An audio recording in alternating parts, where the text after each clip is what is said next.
This is like my morning coffee, The right? Keanu kiss. The Keanu kiss is like my morning coffee. It's like, here you go. Enjoy your day. Yeah, maybe in honor of the Keanu kiss, so we can do an off-season podcast where we just rank like our top 10 favorite Keanu movies or something like that. Something. We got to do that. Check your levels for me. And I will jump into this thing because it is go time. It's time. It's go time and it's show time. The time All right. has come. Here we go. Oops, wait. Why do I always do that? All right, here we go. 3, 2, 1. Well, the part 2 of the Week 11 preview starts with New Orleans and Philadelphia, and there's question marks around both of these teams, Bloom. With Philadelphia, it's like, can you do that again? And with New Orleans, it's like, can you not do that again? And can you do something different? Right. So the New Orleans thing, it's back to the QB situation. It's back to the mess that is. Alvin Kamara going to play? Like, all sorts of questions swirl around New Orleans. This one's in Philly. Yeah. So how are you feeling about those Saints this week? Not great. Taysom Hill, I think, is going to remain just a spice in the offense. He's not the main course, not the entree. It's going to be more Trevor Siemian. Now, Trevor Siemian against a Philadelphia defense that gives up a high completion rate, that sounds like Trevor Siemian pretty good. I'm not saying we're going to play anybody. Adam Troutman's usage is going up. Still Marquez Callaway. Traquan Smith, as you pointed out, he's getting a lot of targets that are almost touchdowns. So, they're all what the heck flexes, right? Marquez Callaway, Traquan Smith, Deontay Harris. But the main news here is it looks like Alvin Kamara is going to be back. And you're going to play Alvin Kamara. Now, is Alvin Kamara going to be a league winner like he's been in the past? 6 touchdowns on Christmas last year?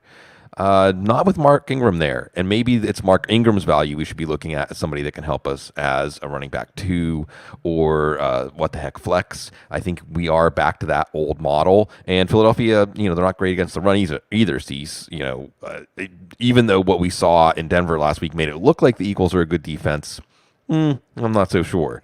And I think New Orleans might be able to have some success. And they have to play with urgency. And look, Philly's not out yet either. One of the interesting things about this season, Cease, and the way these teams are all crabs in a bucket beating up on each other is, you're 4-6. You're hanging around and you get hot at the right time. This is an NFL season like no other. It's because of that extra game. And the Eagles say, maybe we have a formula that's actually going to work. Yeah, maybe instead of splitting the season into halves, you can split it into quarters. 17ths. Right. The 17th of it. We got it. We're on track. Well, how are they on track? They're on track with the running game. Right. I mean, the first 5 games, they ran for like 500 yards. The last 4 games, they've ran for like 700 yards, almost 800 yards. Right. So clearly that's the recipe for success. Now with more Miles Sanders. So what does that mean? Because Jordan Howard has been their closer. Can they close it out against the Saints? Yeah, maybe. Does Sanders come back and just take everything away from Boston Scott, or will Scott still be used? Is it Gainwell that goes back to the bench or being inactive or whatever? But the return of Miles Sanders makes things interesting. Then Devontae Smith, about the only one you'll start from the Eagles passing game, and Jalen Hurts you'll consider. But it's all about that ground game, and then the return of Sanders and the impact on that. Yeah, and we could get like a false positive or a false negative. Can we use that, Cease? Is that loaded? YouTube demonetizing us? Yeah, probably. Well, because the Saints have the best run defense in the league. Okay, so the Eagles want to run, and they've been running well, and they're probably bringing back Miles Sanders, if not this week, soon. Okay. I thought I wrote yesterday he was going to be back. Yeah, it looks like it. It looks like it. Cease, I say that because with all these players coming back from IR, we've had false starts where it looks like they're going to come back and they don't, or they're active like Jeff Wilson. They're active but don't do anything. But the point Saturday is the day. This is what I wrote yesterday. Saturday, the last day they can activate him going into week 11. They did designate him to return. They have not yet activated him, so be careful with that. And there's a chance he could play. But so Miles Sanders, we were just bemoaning his lack of usage because we know he's got the juice. Now, if good old downhill snowplow Jordan Howard can do this with the handling of a riding lawnmower, what can Miles Sanders do? So I'm not saying you're going to stick your neck out for Sanders this week or the first week that he's active. However, there could be something there. But like you said, Cease, what's going to be the mix? Now, this could be a game that we see the Eagles running game thwarted. And it's really a test for Nick Sirianni. And since we've been talking more and more as the season has gone on that it's a week-to-week league, right? So can you devise something maybe that looks like what you were doing in the first 5-6 weeks of the season with Jalen Hurts and come out and do some short, high percentage passing because it's there against the Saints? So I'm really interested in how Nick Sirianni is going to handle a matchup that should discourage him from doing what they've been doing so well. But obviously you're going to play Jalen Hurts. Obviously you're going to play Devontae Smith, who's hot, and we'll see if Marcus Lattimore tries to follow him, and that means Quez Watkins is a what the heck flex this week. We have seen the Saints have lapses, pick up big plays in the passing game. Quez Watkins had a long touchdown glance off of his hands. Should have had a long touchdown last week. Dallas Goedert is banged up with a concussion, so we're not sure if he's going to play. That also could create more opportunity for Watkins. Maybe Tyree Jackson, Cease. That's what I want to see. Like, please, for the love of God, can it be Tyree Jackson? Because he is, if he turned into Logan Thomas, I wouldn't be surprised. Yeah, it wouldn't be surprising. But will they have the boldness to do that? We don't know. Yeah. And, this is a team that has dabbled with Hakeem Butler at tight end. So, they're interested in trying to convert these guys. An interesting game here, and another one of these game seasons. I'm going to say this a lot over the next few weeks. It feels like a must-win for both teams. Yeah. Yeah. Let that marinate. Yeah. Yeah. Are you done? Like, I'm done. Yeah. Okay. Yeah. It feels like a must win for both teams. Done. All right. If this was a relay, Bloom, and you were handing me the baton, I would have just looked at it and been like, Right. Oh, it's a race. They're watching us. They're looking at us. We're supposed to be running. Okay. We're supposed to be talking about Washington football team in Carolina. This one's got lots of things written all over it. Ron Rivera, why didn't you love me? Yeah. Cam Newton, Washington side first. We'll get through that. Antonio Gibson's going to be fine every week. Like, the shin, like he's been playing with the broken stick all year. He's fine. Okay. He's going to keep playing at the fracture in his shin or whatever it is. And he'll put up his RB2 numbers. That's right. And he'll continue. Now, the tight end, I did mention Logan Thomas. We have to watch out for that because Ricky Seals-Jones banged up. What is it? John Bates? John Bates, yeah. Yeah. So Senior Bowl guy, there's your drink. And Bates he's a Y, he's a really good blocker, and that's about it. So I wouldn't expect a whole lot there if Logan Thomas doesn't play and John Bates has to play because Ricky Seals-Jones can't play. Who does play in your lineup every week is Terry McLaurin, because he is like the East Coast version of Allen Robinson, where you're like, oh man, I know he's good. Just get him somewhere. At least he produces, though, unlike Robinson. So this could be a rough game for Washington. Carolina's pass defense is good. You would have to think Stephon Gilmore is going to be on Terry McLaurin. When New England and Washington played a few years back, McLaurin had 3 for 51.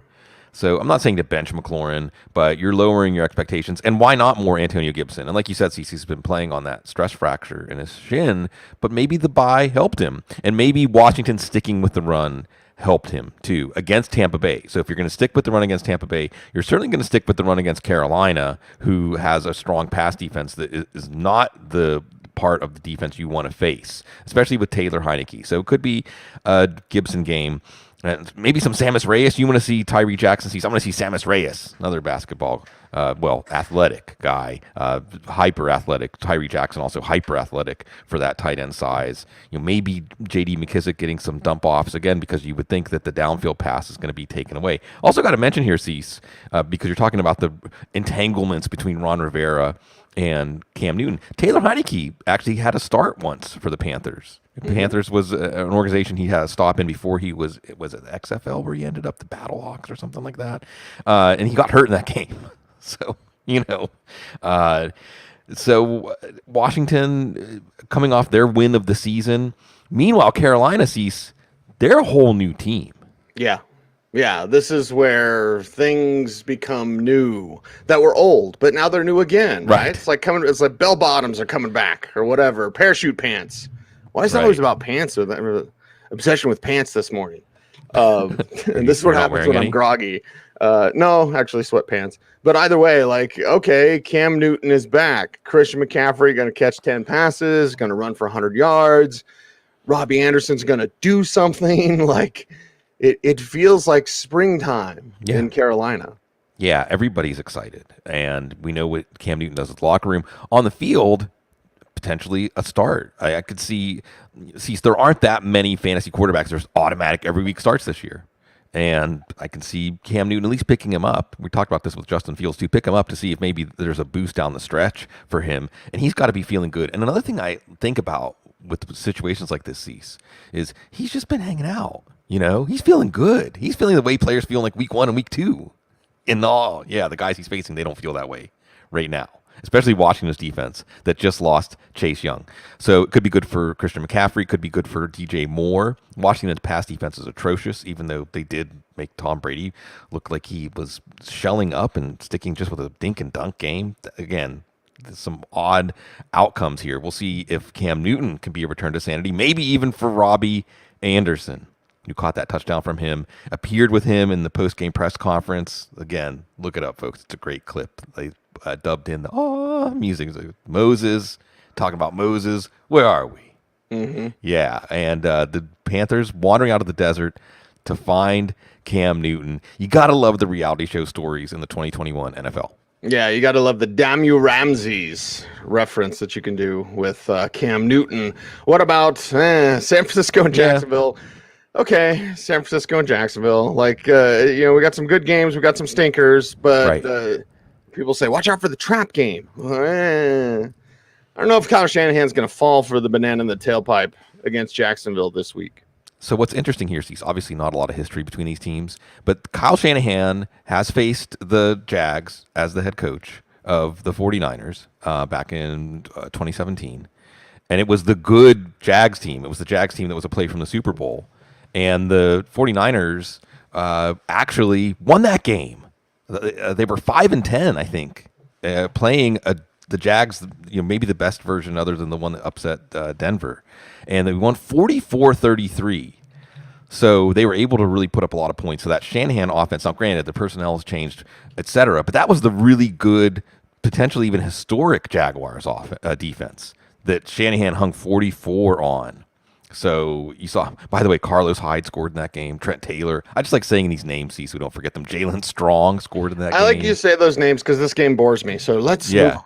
Yeah, right. And it's Garoppolo, Kittle, Samuel. And then the other thing we're watching here is Elijah Mitchell and his finger. If he's going to play, it seems odd to say he could have a pin put in his finger and play that week. So it could be a Jeff Wilson game. Maybe the San Francisco defense, Trevor Lawrence doesn't look great. And again, the Jacksonville side's predictable. You're going to play James Robinson. Dan Arnold's a fine tight end. Jamal Agnew, a what the heck flex. And you're right. We turn the page as San Francisco tries to keep their season alive. Yeah, and we turn the page to Cincinnati. And speaking of season alive, Cincinnati and the Raiders. Okay, where are we at with Cincinnati? Because, hey, you're the number one team in the AFC. Oh, my God, everything falls apart. Right. But you're traveling to Vegas. You're getting to play a Raiders team that you can beat up on, and we know what they want to do to set up Joe Burrow and Jamar Chase and, of course, Joe Mixon and all these sorts of things. But do you have faith in Cincinnati? That's the thing. We know they can do it. We know it could be a big week for the Bengals, but will it be? Right, Cease. There's so many teams in the AFC that we just don't have that trust factor week to week. And when we think we have it, then we lose it. So then we're very reluctant to give it back to these teams. And it is just the wild and woolly AFC that probably the worst team in the AFC, or maybe the second worst, is the Jags. And they've beat probably the best team in the AFC, the Bills. The Texans messing this up. Yeah, they almost beat New England. I guess that's something. But Cincinnati, what mind state is this team in? They were 5-1. They were the number one seed, and they limp into the bye after getting thumped by Cleveland, who just got thumped by New England. They're probably still in a better mental state than the Raiders. And they're coming off of their bye. So Joe Mixon's rested. He had some touchdowns that have really elevated his game. Dwayne McFarland talked about this a couple of weeks ago for fantasy, but Samaje Perine getting more of that long down and distance work. So maybe we could see Mixon stay up, especially because he's rested, but we'll see if that touchdown luck continues to break your way. You would think it should against the Raiders defense that just gave up 41 to Kansas City. Last time we saw Jamar Chase, he was frustrated by Greg Newsome. Right. There's no Greg Newsome on the Raiders. Damon Arnett isn't even on the team anymore. If there was, if there were, they would have cut him. Exactly. And it wasn't Damon Arnett anyway when he was on the field. No. Maybe this could be a T. Higgins game. Raiders give up a lot to tight ends. This could be a CJ Uzoma game. This certainly looks like a Joe Burrow game, and this does look like a game that the Bengals can get back on track. But the nature of the AFC this year, that means it's probably the Raiders scoring 41 points in this game. I have no idea. Yeah, that means it's probably the Raiders looking like the best team in the AFC. Right. But would Josh Jacobs do it with the knee thing? And Josh Jacobs, just the confidence level that fantasy GMs don't have in him. So, Josh Jacobs going to play? Well, does it matter? Are you going to play him? And the Bengals are Jekyll and Hyde defense. That's what I feel this season is a roller coaster ride that makes you sick. And halfway through, you're like, I have to get off. I can't get off. Right. And so you just got to keep riding it. So keep riding that wave. But if you have Josh Jacobs, maybe not. He probably should play. He was listed as limited yesterday, Bloom. But that knee's always a concern. How many thumbnails have we done on our YouTube channel about Bryan Edwards? Right. And it's a good question, right? I make fun of it, but it is a legitimate question. Well, somebody's got to do something, right? There's somebody out there for the Raiders to turn to, I guess. Right. Besides Darren Waller, of course. Yeah, it's Hunter Renfrow, right? Hunter Renfrow is the guy that in PPR leagues, especially, we put in our lineup every week. Cincinnati's defense is not one that we're that intimidated by. But otherwise, and you have to play Darren Waller. See, there's tight ends that are disappointing, but you have to keep playing them. And then there's some that you wonder, do I have to keep playing them? Like TJ Hawkinson, for instance. Right. But it's there. Against the Bengals, it's there. But would you really want to play Derek Carr? The numbers have been there, at least, to not disappoint you too much. But we haven't seen a ceiling game from him lately, or Darren Waller. We have seen Bryan Edwards get a few things done. But are we really there where he's anything more than what the heck flex? Not yet. Josh Jacobs, you want to think that he's going to get some momentum. And like you said, he's back on the injury report. It does point back to Kenyon Drake. But again, question mark with this Raiders team, which still is very much in the playoff hunt. Still very much in the thick of it. So are the Broncos, I guess, technically, mathematically. But I don't know how the math's going to add up for this one. Yeah, you know what Vic Fangio does? Math. Every day. Every day. Keep my brain very limber and young every day. Sudoku. Sudoku. The crossword puzzle in the newspaper. Yeah. It was funny when Mark Kisler had that article. I was like, newspaper? I don't even know where to buy one.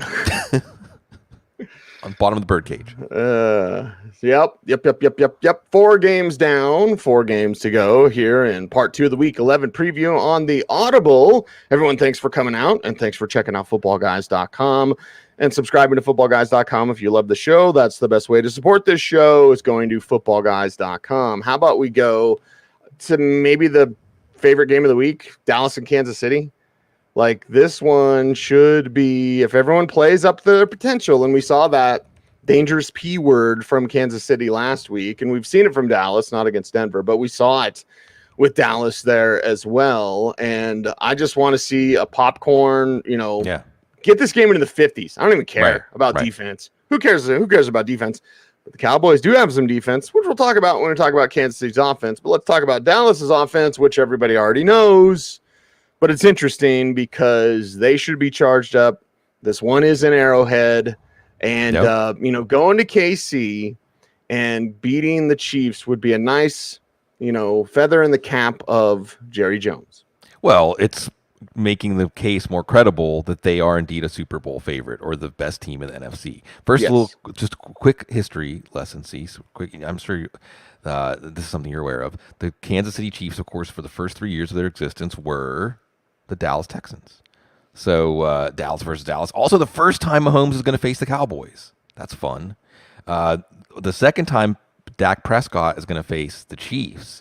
And in that first game, he won. And he beat them with a late career Des Bryant, Cole Beasley. And you know who the big game was in that one, Cease? Terrence Williams. 9 for 140 in that game. So Dak, but Cease, as we're talking about the quarterbacks, is this actually going to be checkers instead of chess? It's just going to be a time of possession game, right? Isn't that the game both of these teams are playing right now? They want to put together They're trying to. Right. Yeah. They want to put together 6-7 minute drives. They want to keep their defense on the sidelines. They want to wear down the opposition. They want to nickel and dime them. I mean, don't get me wrong. Ezekiel Elliott, Tony Pollard, these guys can make big plays, but these aren't exactly air show offenses right now. Even last week, whenever the Raiders gave up all those points to the Chiefs, it was still intermediate short passing. It wasn't like we're back to the Mahomes air show. So maybe this game could be underwhelming. It could be a shootout, but it could also be a 21-17 kind of game, especially if there's a few sloppy plays. Still, Kansas City's defense is a target. So you're going to play Dak, you're going to play Zeke, you're going to play CeeDee Lamb. CeeDee Lamb has the look of a player who's going to win leagues for people, Cease. I mean, he just looks like he's ready to turn into a comet right now.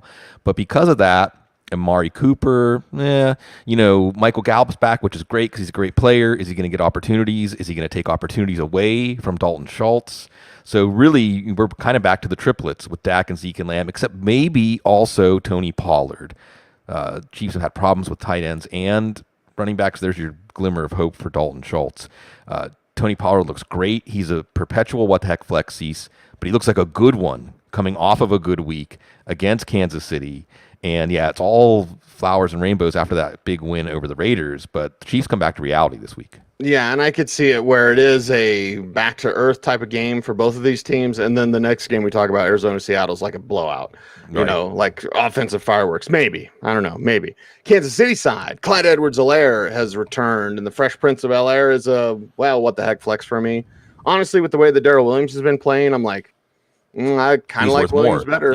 Yeah, I like Williams better because when he's on the field, you can still play with power if you need to. If Kansas City, if Andy Reid would ever want to do that, I think Darrell Williams would be quite capable of doing that. The rest of Kansas City is pretty easy to figure out. And then there is a dart, right? You get one, Bloom. You get one dart. Stop trying to make Mecole Hardman a thing. I should get a T-shirt made of that. By the way, we're going to have a merch store pretty soon. Yeah. Right, Jason, our pot stoner degenerate in the chat room, always says you represent the brand, and I'm like, yeah, I got some Football Guy stuff. And by the way, you will be able to purchase some Football Guy stuff in the very near future. So when our merch store launches, that's probably all I'll wear. Represent. Right. Although it's like when you go see a band and the band members are wearing their T-shirts, it's like, I don't know. But we're just launching the merch store. Anyway, getting off track, let's talk about Kansas City because you get the dart, Bloom. So is the dart Byron Pringle? Is it Mecole Hardman? Like, you got a dart there. And, maybe in this game, if the Cowboys defense lapses or, where's Trevon Diggs going to be? Like, this one's very intriguing on the Kansas City side. So, Cease, if we were really keeping the band metaphor, we would be wearing T-shirts from obscure fantasy football podcasts that like 7 people listen to that are actually good or otherwise notable. So, maybe that's another thing we can start doing. So we don't wear our own shirts, but of course I'm going to continue to wear Audible gear because I'm proud. Should Kansas City be proud? Or was it just the Raiders? That's the question I have, Cease. Because this was a team, all we kept asking was, is this offense broken? Is this all this offense is going to be? And then the Raiders, let it turn into a stampede. But yeah, I'm not sure. By the way, with Edwards-Helaire, there's some talk that maybe with a bye coming up next week, week 13, his return. So we'll see. But I agree with you this week. If you have to play one as Darrell Williams, and maybe Edwards-Helaire won't be activated, and you'll know you want to have Darrell Williams in your lineup. And is that hubris from Andy Reid? Because Brian says in the chat room, he said Reid was going to try to hold him out. It's against Dallas, man. You're still near the bottom of the AFC West. So shouldn't you? This isn't the luxury of, we got the Jets coming up. We got the Jags, whatever. No. This is Dallas, man. Shouldn't you have all of your weapons at your disposal? Yeah, you could also argue, Cease, that because it's an NFC game, it's an interconference game, it doesn't have as many playoff implications. And maybe they just know with Edwards-Helaire, remember he had that injury last year where he was really a non-factor for the rest of the season after that maybe he's a slow healer. I don't know, but I know it can give us, at least help us decipher for this week what's going on with this backfield. And then as far as that dart goes, Cease, I don't know if I'm throwing it at the Chiefs start board. I'm maybe using that in another offense in another game because, like you said, it's not happening with Hardman. Pringle's too inconsistent. Demarcus Robinson still gets targets. That's the thing. All 3 of these receivers have use, and they say, with Josh Gordon, maybe it'll be coming. I don't know. They have use enough, but they don't stand out enough that there's not really, until this offense puts together 2 or 3 weeks of 30, 40-point totals. I'm throwing my darts at other dartboards. Other dartboards, which may include Arizona and Seattle. I mean, maybe Kyler Murray should be back. And I always love when we'll have these news stories come across the wire. They're just generic. Nobody's writing them, but it's like Kyler Murray tears up the Seahawks. Well, Kyler Murray pretty much tears up everybody. Yeah. Now in 2 games last year, 629 yards and 5 touchdowns and a pick. Also rushing for 82 yards and a touchdown in 2 games against Seattle. So yes, Kyler Murray shreds the Seahawks. This one's in Seattle. This one's his first game back. For what we know, again, recording Thursday morning. Right. Just in case it's Colt McCoy. DeAndre Hopkins is fine. He never practices. He's fine. Does he still have you blocked, Bloom? That's what I'm more curious about. But either way, like, okay, are there darts here? Because there could be and there should be. Eno Benjamin, I got a dart on just because of his big play speed and ability. All it takes is one play with that kid to break anything open. So, yeah, I mean, there's some what the heck flexes. There's some regular starters, and maybe there's some curiosity around how's Kyler Murray going to look this week. Yeah. I don't know if he's going to play. Cliff Kingsbury's giving us mixed signals saying, but he's back at practice on a Wednesday this week. Again, though, I can see with their bye coming up next week, and that's probably why we won't see DeAndre Hopkins, I could see Murray sitting. I mean, he's that important, and this team is actually not even losing any ground in the standings with Rams messing up, everything's fine. Everything's fine with no Kyler Murray. Not like Seattle, although they could have won those games without Russell Wilson. I remember the 6-6 tie that these two teams played a while back. And I just wonder, I'm not getting good vibes on this one, Cease, for a high-scoring game. I think even if Murray is back, I won't be surprised if Arizona is somewhat conservative. And without DeAndre Hopkins, things do get a little more compressed for this offense. Rondale Moore hasn't been the impact player that we hoped, that we envisioned. And it's not like Seattle's offense right now is going to put pressure on them to get into a shootout. I actually like James Conner this week. Because Seattle's defense is tired. They looked weary. They had to face a lot of A.J. Dillon in the second half last week. And James Conner also, because he's been used more, moderately, he's got some juice right now. And I think that it makes sense for him to be a centerpiece of the passing game. Probably play Christian Kirk. Probably play Zach Ertz. There's a lot of tight ends that you're like, well, you probably don't have anything better. You're not excited to play him, but you probably don't have anything better. Not so much A.J. Green, not so much Rondale Moore. But I think the more interesting side here, Cease, is the Seattle side, because we talked about it on Joe Holka's show this week. I think it's in the air. Is it over? I mean, even though they're still playing games, is the Carroll Wilson era over? Especially when you get the vibe, Cease, from Pete Carroll. He's like, no, we're going to especially commit to the run. Yeah, which is what they wanted to do, which is why they almost traded Russell Wilson. Right. Like, it still surprises me that people don't realize that. Maybe it wasn't as publicized as the Aaron Rodgers debacle. The Devils is but okay, yeah, Russell Wilson, it is over. But you know what it's like when it's over, Bloom. Yeah. Sometimes there are flashbacks. Sometimes there are times when you can this is why it was good. It's still over, but this is why it was good. Is that going to happen this week against Arizona with Russell Wilson? DK Metcalf would hope it would happen, and Tyler Lockett as well. But they're going to especially commit to the run. Okay, well, who is it and how much? Yeah, it's probably Alex Collins. And I think Alex Collins certainly fits a what the heck flex and maybe more this week, because Arizona's also weak against the run, right? So you have this going in both directions here. I would expect that Collins is going to get enough good run going early that it's not going to make Pete Carroll go back to the pass. And see, so you're right. You trace that circle. It's like Russell Wilson is barely being used. Or Russell Wilson's in a slump. So they tighten up the offense that goes into a shell. So we don't trust him in fantasy leagues. And then we start the next season and Russell Wilson comes out hot. It used to be the second half of the season. Now it's the first half of the season. But the point is it never sustains, right? There are these windows, like you always talk about, Cease, where it's all idealized. And, whether it's Doug Baldwin or Tyler Lockett or DK Metcalf, it's just like you can't get enough. You want to keep going back to the well with the Seattle passing game. And then you get to a point where you don't even know if you can trust any of your Seattle Seahawks, except for maybe Alex Collins this week, right? But that's where we are with Russell Wilson. That's where we are with DK Metcalf. That's where we are with Tyler Lockett. I think at this point that we are looking at a Seattle offense that we probably have to keep playing Lockett and Metcalf because of their individual ability. I'm not as sure about Russell Wilson this week, and I'm not sure what team we're going to see, because if it ripples through our mind, sees that it's over, is it rippling through the minds of the Seahawks? How does that affect them? Whereas the Cardinals are thinking, we're on our way to one of our best seasons ever. So different, again, mental states for these teams. Yeah, different mental states for Steelers fans. Sunday night football is Mason Rudolph. I don't know. It's Steelers and Chargers. And I mean, I was asked last night at Old Chicago, will we get to see like Dwayne Haskins? And I just said, no.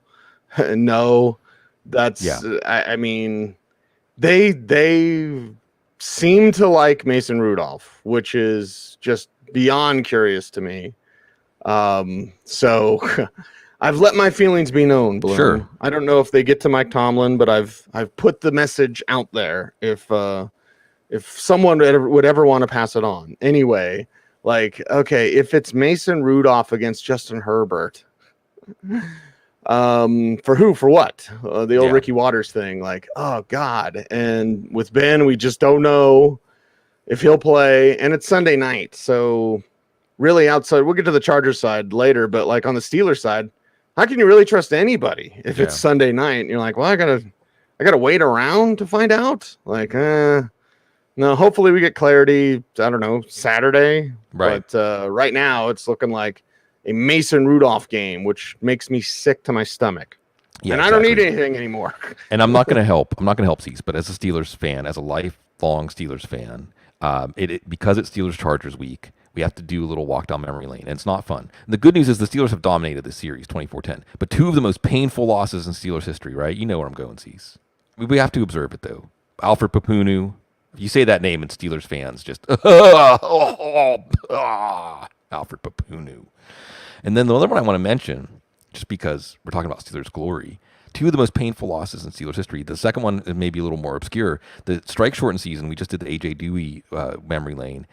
The Chargers actually beat the Steelers in the opening round of the playoffs that year in Pittsburgh when the Steelers scored a touchdown on the first play, which is a kickoff that the Chargers fumbled. The Steelers were up 14-3 at the end of the first quarter. They were up 28-17 going into the fourth quarter, and they lost.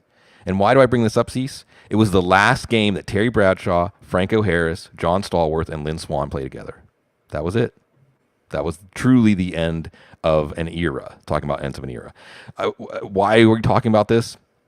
Because you're right. If it's Rudolph, I mean, you had volume last week because it was the Lions, but you're not necessarily going to have that volume this week. You know, at least there's Najee Harris against this Chargers run defense. And that's about it. Maybe Chase Claypool's going to be back, but that just complicates things. You don't have any confidence in Chase Claypool if Mason Rudolph's out there. You barely have any confidence if Roethlisberger's out there. Yes, it can get worse. Pat Freiermuth, I guess, is the player whose value swings the most with Roethlisberger in or out. But like you said, Cease, this doesn't feel good. This is not something that we are looking forward to as Steelers fans. No, not looking forward to it because the Chargers could look right. Everything in the world could be fine for Los Angeles against the Steelers, which means get your Mike Williams ready, right? Get him fired up and get him back because Williams seems to be the tie, the straw that stirs the drink, Bloom. Is that the saying? Mm-hmm. I don't use straws. Barometer. Right. The barometer. If you want to go weather person on the show. I mean, it's a Mike Williams day, which means the Chargers are looking good. It's always Keenan Allen day. Right. Right. And Austin Eckler, as long as he's healthy, it's always him too. So, okay, if it's more Mike Williams, what does that mean for Justin Herbert? What does it mean for everybody else? And is there anyone else outside of the players we'd normally start? Because, again, it's Pittsburgh. And, well, Mason Rudolph's probably not going to put up a lot of points. So you're going to be able to do some good things if you want. Yeah, but see, if I say Steelers-Chargers Sunday night, what immediately comes to mind? Trying to cover Keenan Allen, the linebacker. Now, that's not Eric Kendricks, who had that awesome interception against covering Keenan Allen. So, yeah, Keenan Allen. I know it could be a Mike Williams get-right game, but he's kind of a what-the-heck flex at this point because you're betting on a trend to reverse. And, yes, against the Steelers secondary, betting on that trend to reverse for a big receiver, a big play receiver, a big play offense that hasn't been a big play offense. So there is a story here with the Chargers, halfway into this first 10 weeks, like week 4, week 5, we were toasting this team. We were thinking this team is going to be really good. Justin Herbert's going to take another step. Joe Lombardi, though, may be holding him back. Maybe. And I know this is where Matthew Stafford, who's having problems of his own, is saying, yeah, I remember that guy, Joe Lombardi. I hate that guy. I don't want to dink and dunk. I'm not a dink and dunk quarterback. And you might argue the same thing's happening to Justin Herbert right now. So maybe he gets out of that slump with Mike Williams. But I think it's a Keenan Allen game. Obviously, it's an Austin Eckler game. You can run on the Steelers. You can crease the Steelers' defense in a way that we don't usually see. But at the same time, Cease, the Steelers are still a playoff contender, technically. The Chargers are still a playoff contender, technically. And again, what are we talking about? You don't know which version of these teams you're going to get. Well, you know the Steelers' offense is going to suck, but you don't know what you're going to get. So Right. again, we have the wild and woolly AFC, and maybe it'll be a better game than interesting matchup Monday night. Well, the chat room is talking about the influence of Vegas on the NFL this season, which Yeah, I think yeah. is nail on the head. And you mentioned how we know one thing and the other 3 things are spinning. Like, so it's like a Right. slot machine, right? It's already come up, bing, Steelers offense going to suck. And then it's still spinning on the other ones. Right. What's the Chargers offense? What's the Chargers defense? What's the Yeah. Steelers defense? Like, so those are still spinning, but one has stopped and we're like, oh, Right. Steelers offense stinks. Yeah, Steelers offense stinks. And then, yeah, it's like they could flex games every week. Yeah. Because Monday night is the Giants against Tampa Bay. And if you're Tom Brady and you're like, I need me a get right game and Yeah. a primetime crowd and everyone to, there's something, everyone to blow bubbles at him. Yeah. That's great. Look at you smile. I had someone text in because that's my go-to on the fan. Like, hey, you're blowing bubbles at Drew Lock or whatever. Someone texted in and said, "Who's Bubbles?" Anyway, Ooh. sorry, Joe.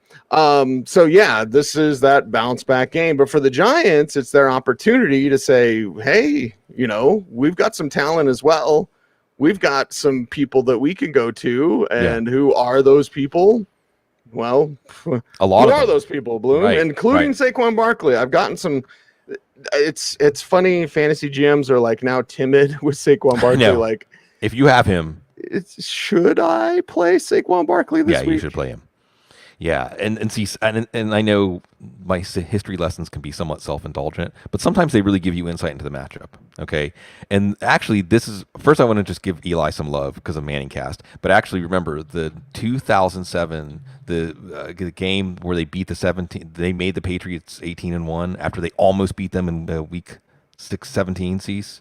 That playoff run started in Tampa Bay. They went on the road in the wild card round. Eli Manning and the Giants beat Tampa Bay, and it culminated with beating the Patriots in the Super Bowl. Also, Eli Manning's last great game was against Tampa Bay, 17 for 18, 231, 2 scores. They lost the game 38-35. This was in Eli Manning's last year.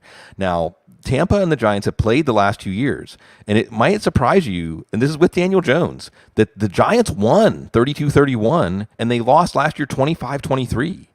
They've given the Bucs, this Bucs team, even the Bucs team with Tom Brady, they've given them all they can handle. And this is their Super Bowl. Yeah. So, first of all, on the offensive side, look, Daniel Jones in the 32-31 win, he accounted for 4 touchdowns in that game. He was a fantasy juggernaut in that game. So, yeah, he's a what-the-heck flex. He's a, not the what-the-heck flex. I mean, it's what-the-heck super flex. Let's coin another term there. But he's a DFS play, like your captain and your showdown slate and things like that, because he has been good against this defense. And then if you want another argument for him, Barkley's going to be back, at least all indications. Kenny Galladay is going to feel as good as he's felt all year. Not sure if we're going to get Sterling Shepard, but Kadarius Toney's going to be feeling good. Evan Ingram has actually had big games against this Tampa defense with Daniel Jones. So there's a lot of dynamic here that could lead to a pretty good offensive game, a bounce back for this offense, and a much more entertaining game, just like it was the year before, just like it was the year before that, just like it was the year before that. You look at Giants Bucks and you don't think it's going to be a good game, and you don't think it's going to be a good fantasy game. And look at those scores, 38-35, 32-31, and 25-23. Really, the question I have, Cease, is what about Brady? He looked impotent against Washington in the game that they lost Chase Young and didn't have Montez Sweat. And the Giants won't be there to fluff up anything. So, Sig, do you trust You're making me think of Kadarius Andrew Toney? Dice Clay right now. Okay. Do you trust Kadarius Toney or Dante Foreman more? That's from Muhammad in the chat room. It's like, oh, okay. Yeah, but it's a good way to frame Kadarius Toney and Foreman, for that matter, is it's a wide range of outcomes, and it's also looking like Sterling Shepard's not going to be back. So I think that you have a significant upside for both of those players. I think you're asking the right question, and I like the punch on Monday night with Toney. Yeah, and I mean, they're both good what the heck flex plays this week. I would probably lean Toney in PPR, Foreman if it's 0.5 PPR. I would probably go with Foreman just because it's the Texans, and you just think the Titans are going to be running out the clock in the second half. But there's a good argument for both. And I think this is a good game, Cease. You want to talk about throwing darts at a dartboard. This is the dartboard I want to throw at. Yeah, this is the dartboard I want to throw at. And with Tom Brady, okay, can Chris Godwin do more than 7 for 57? Right. You know, can Mike Evans do more than 2 for 62? I know that they might try to get Leonard Fournette going. They might forget to get Fournette going. Right. And maybe that's the key, right? And maybe people getting healthy. Maybe Antonio Brown was the key all along, right? He was the key master in the Matrix or what have you. Or, you know, where's Gronkowski? So maybe missing 2 of his buddies. Right. Brady's at the point of his career, and everyone gets here, and it's here where he's not going to do everything himself. But if he's got have a little help from my friends, right? Well, a couple of his friends are missing, maybe the harmony. Maybe you're passing the Dochi on the left-hand side, Bloom, and he's like, "Oh, it's back to me already." Yeah, 'cause there's not that many friends. You know what happens when that happens? Right. You get really messed up really quick. Yeah, you just don't want to get caught in the crossfire. Okay.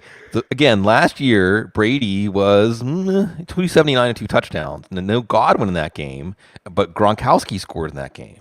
Okay. And Gronk, Brown, I think they were cited at practice. You know, so we have these different levels, right? Like back at practice or at practice and living, doing some things out on the practice field. He was seen during the open portion of practice. Exactly. Like you know what the open portion of practice is? Basically stretching and like maybe catching some passes. Right. Not even with coverage. Right. It's like the horses at the track and they just like walk them around. You can take a look at them. Right. It doesn't mean they're going to run well in the race. And like you said, it could be a Leonard Fournette game. You wonder what Bruce Arians is going to do to double back after they were so disappointing. But look, there's a history here between Evans and Bradbury. Remember, Bradbury was at the Panthers, and Bradbury usually does a good job on Evans. And the Panthers at least had him follow Evans around the field. I'm not saying to bench Evans. I think he had like 5 for 55 and a touchdown in the game last year. So, and there are also always snaps where they can get Evans freed up from Bradbury in some way. So I'm not saying to bench Evans, but if we're looking at Brady, that could lead to more struggles for Brady. It could be one of those games. You said 7 for 57 for Godwin. Maybe this one's like 11 for 81 or something like that. But you think there's going to be short targets there for him. If Brown is back, maybe I should stop trying to make Tyler Johnson happen. But, you know, there's Tyler Johnson. Cameron Brate had the touchdown if you have to throw in a what the heck tight end here. Gronk's not ready. But this is a game where Tampa is vulnerable, Cease, and you wonder if they got a little overconfident. They aren't going to go undefeated. They aren't going to have some marauding tour through the NFL to a second ring. And if they get there, they're going to get there ugly. Well, just like everyone else in the NFL. Diego asks, should we be stashing Rojo for playoff hopeful fantasy team? Any backup. See, so I haven't done this yet on the waiver wire show just because as it is, we're taking up our 40, 45 minutes without a problem. Oh, but you're going to get to that. I remember those shows. Yeah. I mean, like dash. Well, because there's a point where you want any backup running back. You want any backup running back, and certainly Ronald Jones is pretty good for a backup running back. So yeah, if Leonard Fournette gets hurt, and he's known to. There was a time, Cease, that we were expecting Leonard Fournette to get hurt, right? We're just waiting for the item that says Leonard Fournette got hurt. He's past that now, but yeah, absolutely. Ronald Jones, as someone who can collect those short touchdowns, and somebody who can be a part of it was a prolific offense. But if Gronk gets back, if Brown gets back in the next couple of weeks, Fournette goes down. Yeah, now all of a sudden you're really interested in Ronald Jones. Now you're interested in what the heck flex. You look over your lineup and you need some punch. You're just like, oh my God, it's week 11. Man, there's only 2 teams on bye. Well, 1 team and then the Broncos. So you're looking over your lineup and you need some of that punch. Who are some of the week 11 what the heck flexes for me? We've mentioned some of these names, but to go back over them, I consider a Jamal Williams against Cleveland. And what the heck flex level. I consider Devin Singletary, even though I like him, they don't really. But Devin Singletary is like what the heck flex, which of course means Matt Breida in that what the heck flex level as well. The other guy, Ty Johnson, is what the heck flex levels. Maybe Brandon Bolden sneaks into what the heck flex levels this week. I always like Gio Bernard as a what the heck flex bloom. We didn't talk about him on the Monday night game, so let's do that. To the wide receiver position, I go Michael Gallup. We talked about him. He's what the heck flex levels. Jamal Agnew, always what the heck flex. I think Brian Edwards is there regardless of is it going to happen this week? You mentioned Quez Watkins. I love that call. What the heck flex right there with you on that one. So you're looking over your lineup in week 11, Bloom. You need some of those what the heck flexes. Who are they? Some decent selections on the menu this week. What the heck flexes, Cease. Kenyon Drake, you mentioned Josh Jacobs a little banged up at Cincinnati. Jeff Wilson, Elijah Mitchell a little banged up. Jacksonville. Dante Foreman we talked about. Maybe even Adrian Peterson. Maybe both. Maybe both can get touchdowns and a lot of carries. Dearness Johnson. By the way, as of this recording on Thursday, Nick Chubb still not activated from the COOF list. So, yeah, don't forget Dearness Johnson. Even if Chubb plays, doesn't it make sense if he's on that list this late into the week, they're not going to give Chubb 25 carries, okay? And by the way, they're facing Detroit. Alex Collins we talked about. Wide receiver. Darnell Mooney, obvious kind of, but still, Nico Collins. It's Tennessee's secondary. They're a vulnerable secondary, and if you're chucking it, well, maybe you're chucking some to Nico Collins, who's making some plays. Gabriel Davis, we talked about Quez Watkins, Jamison Crowder, and remember, Joe Flacco started 4 games for the Jets last year. At least 2-3 of them were pretty good games for Crowder. And if Miami's going to be blitzing Joe Flacco, then Crowder's going to get a lot of short passing, I think, to try to diffuse that. Rashad Bateman, we aren't going to see much of Sammy Watkins again, I don't think. Kadarius Toney, we talked about. Tony. It never rains in Southern California. Never rains here in our beautiful, sunny, audible vibe. Wow, damn it. I haven't got that picture yet. Oh. I haven't got that picture. Hold on. I have to show everyone this, Bloom. You know what picture I'm going for. Because we're all about spreading the love, right? That's what we want to do. Love. Yeah. That's what we want to do. So stall for me a little bit while I grab this picture. I'll just mention Spread Love if you don't recognize that. That's Take 6. Fantastic acapella outfit. Remember that little bit in the 80s with Don't Worry? Was it the 80s or the early 90s? Don't Worry, Be Happy and Take 6. Wasn't that was, I think it was late 80s, right? Yeah. Was that? Sounds right. Acapella. It's kind of a weird time for music. All of a sudden, like, hey, here you go, everybody. Yeah, well, and then in the 90s, pop music became just all one-hit wonders and novelty music, which leads us back to Dr. Demento, by the way. This is not a plug, but Dr. Demento brought a lot of love and joy into our lives every day.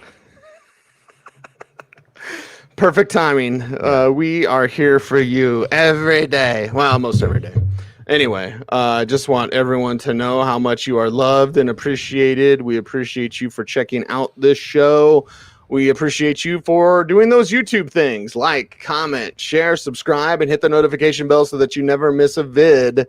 This is almost more of my favorite than the Keanu kiss. Almost, Bloom. You can't beat Keanu. Can't beat Keanu, right? Can't beat Keanu. All right, there we go. He's Sigmund Bloom. You follow him on Twitter every day. I'm Cecil Lammy. You follow me on Twitter. I won't respond every day.